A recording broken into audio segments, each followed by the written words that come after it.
I want you to raise your hand above your head and pump your fist. Open and close your hand. Get those channels flowing. Get this stuff out of the way.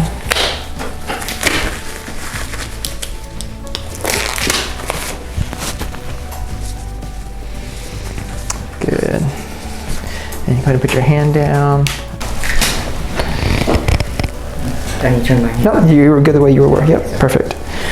Perfect. We see two little channels. Those took quick uptake in those two. Nice linear pattern on both the radial and the ulnar on the dorsum of the hand. We're seeing it approach the wrist, and then on the ulnar dorsal, it's crossed the wrist and it's going to the forearm. Following it up.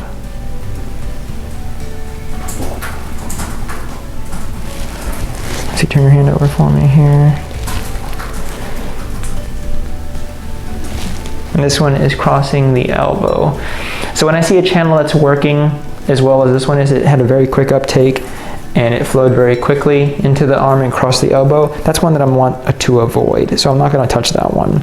It seems to be functioning fairly well, which is a good sign. That's what we want to see.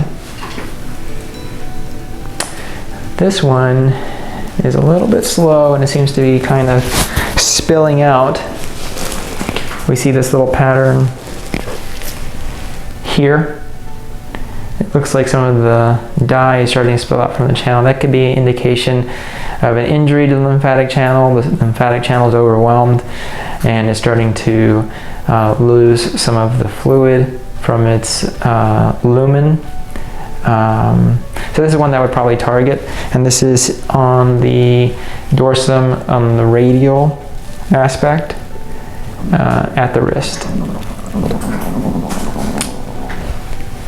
Okay, very good. Let's have you turn your hand over. And on this side, so this is lymphedema. This is what, when you see this pattern here, it's kind of diffuse, it's spilling out. You know, you don't have that linear pattern that we saw very clearly on the other side. It's kind of spilling out into the tissues underneath the skin surface. There's one channel there. We saw that pumping action of the lymphatic channel, but it's also kind of being lost here at the wrist.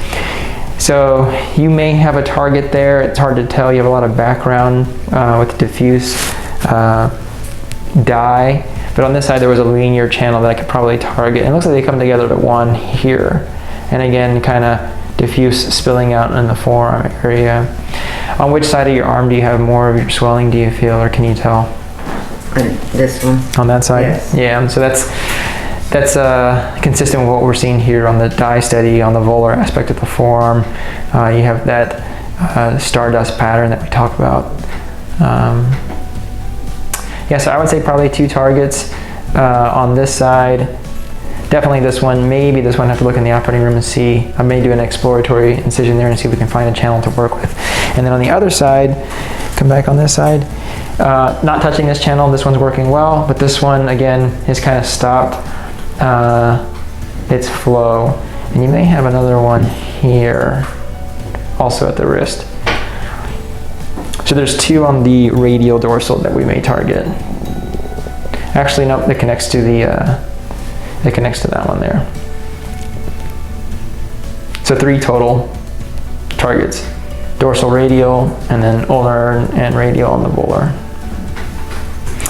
All right, let's turn our lights back on and we'll kind of map out what we saw here. All right, so this is what we saw with the study here. So this is the back of your hand.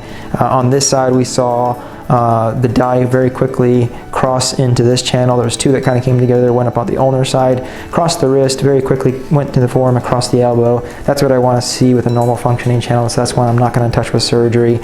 We don't want to disrupt that there. On this side, this channel on the radial side, in that second web space, crossed the wrist and kind of petered out here, and then had that little kind of stardust pattern that we talk about. And then when we turned your hand over, very similar on this side at the wrist was okay, and then we had a channel that kind of stopped functioning near the mid forearm area. And this one didn't have very good linear pattern. It kind of had that stardust pattern. There may be a little blush there, so I'll do a little exploratory incision there. A total of 3 channels that we're going to try to target: this one and then these 2 there. Yeah, so that's what we saw. Looks good.